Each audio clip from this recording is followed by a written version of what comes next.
Poppy. What stood out with Poppy, as I got to see Leah and Brittany developing the idea, was how they tapped into something that is incredibly powerful.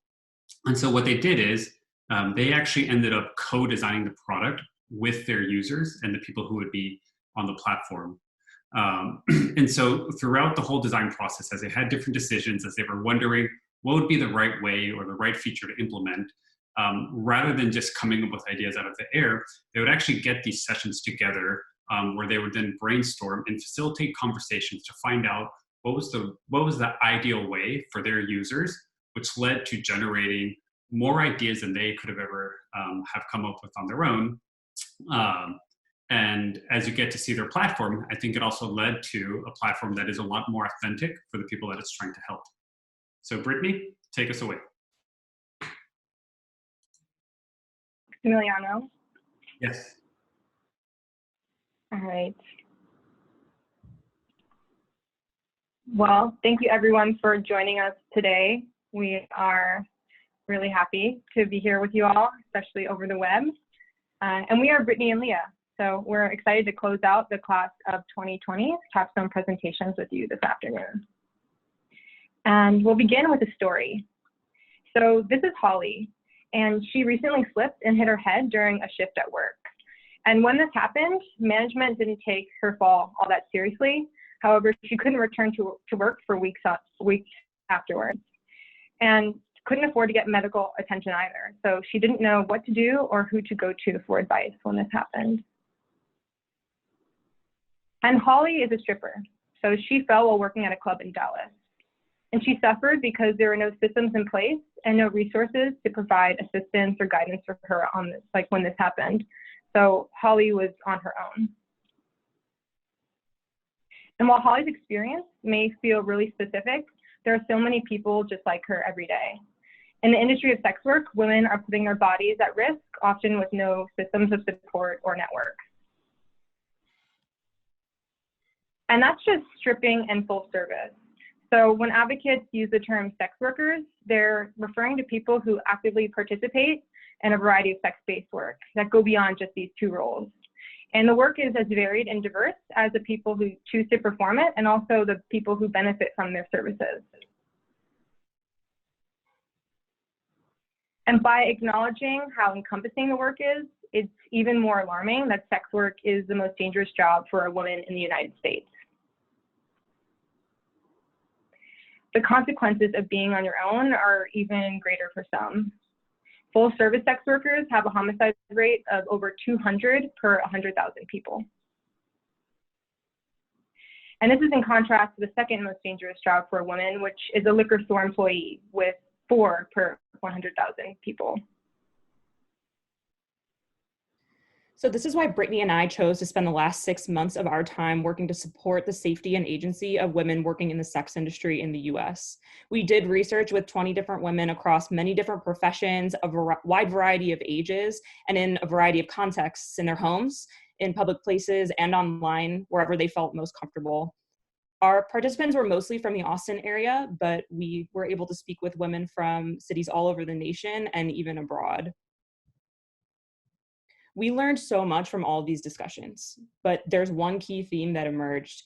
We found that, like Holly, sex workers feel that they are living and working in isolation without these systems or networks to support them. And they don't have access to trustworthy support or critical information when they need it. This led us to the core belief that drove our work. In this industry, knowledge is hard earned through a dangerous cycle of trial and error, and we want to help close the feedback loop that's broken for women in this industry so that they can connect and share information with each other without censorship or fear. This is our solution, Poppy. This is a social platform and information hub for women working in the sex industry. It's a threefold solution that establishes its core benefits of the platform through 1, a supportive network, 2, a co-created resource directory, and 3, a private space to have open discussion with secure access. Every feature of Poppy is directly informed by the stories and the experiences of the women that we spoke to. So as we walk through the capabilities of the platform, we're going to connect those back to the stories directly. So first and foremost, Poppy is a supportive network. And this is informed by stories like Zoe. And we met her here at her home in Austin. She's a former cam girl and stripper, and today she teaches pole dance and also produces and performs in burlesque shows throughout the state. And when we spoke to Zoe, she recounted a story to us when she was stripping, where she felt taken advantage of by a customer. Thereafter, she stopped dancing for 2 years, and she acknowledged that things might have looked different for her if she had someone to lean on for support during that time. And her story is met by Annie. Annie is a mother of 4, and she's been doing full-service sex work and waitressing on and off for 12 years. In that time, she's learned a lot about the human condition. She told us that she had to overcome the ups and downs in her experience to get to where she is today. And she sees it as an exercise in resilience to be able to take this knowledge and share it with others.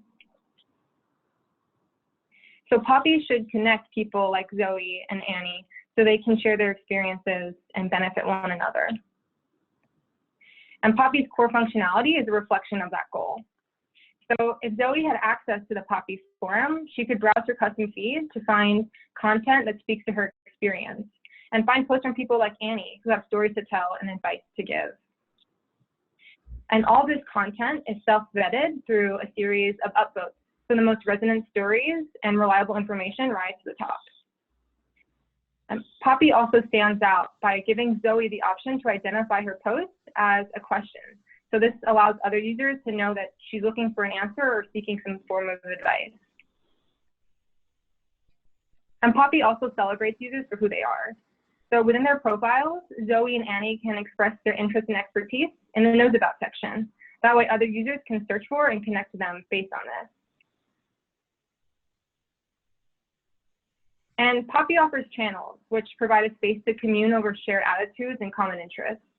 So Zoe can join a community that's focused on discussions that she wants to form part of. She can view channels and also explore them and find something new.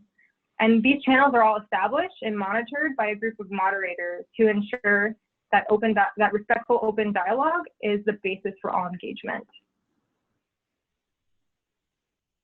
So while Poppy's network capabilities create a framework for sharing these human experiences, Poppy also formalizes the sharing of tangible resources. So remember Holly? After Holly fell at work, she had no idea where to go or what to do. She recalled thinking how in a different work setting, there would be systems that are in place to protect her or support her, but even trying to think of a course of action or find a course of action on her own was really overwhelming. But truly, other people must have slipped and fallen at work before, so what did they do? We acknowledge that there's lost knowledge in this industry, and Poppy harnesses this collective knowledge of its users by providing one place that they can turn to in order to find, share, and vet resources. This is Poppy's resource directory. Inside the directory, Holly can search for free legal advice or medical assistance. She can also learn what unfriendly resources to avoid via the unique blacklist tab. Through a system of upvoting and downvoting, users come together to vet the resources that are listed. In the share function, Holly can post a resource that isn't currently listed, and she can describe the service as well as share her personal experience with that service in order to begin the conversation. The third and final core capability of Poppy is its privacy functionality. This is perhaps the most important differentiator from other social platforms that currently exist. Poppy establishes and maintains trust with its users by designing with their privacy in mind. So in our user tests and feedback sessions, we learned how important it was that we build and maintain a solid reputation with our user base. This is Alex. When we spoke with Alex about Poppy, she told us how she might use something like this differently depending on who else was in it.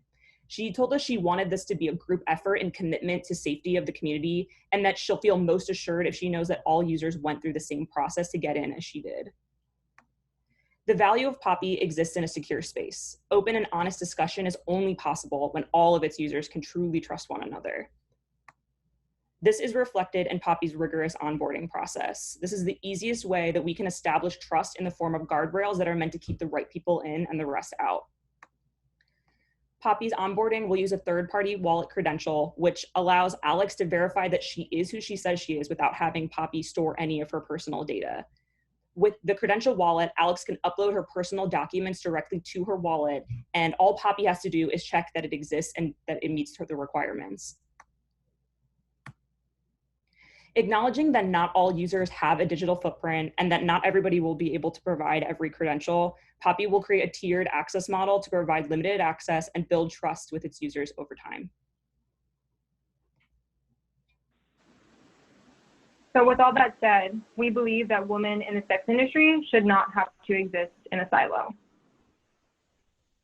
And there's power in digital community. So with Poppy, women are empowered to become their own self-sustaining network of support and information. That way, together, they can make this industry safer and more connected for all.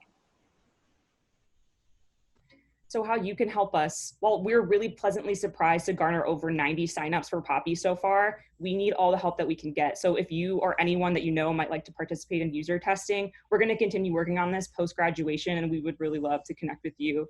And furthermore, if you have insight into this particular problem space, or if you know any organizations that might like to make an intentional partnership with us, we would love to chat. Thank you so much for your time and attention. Really appreciate it.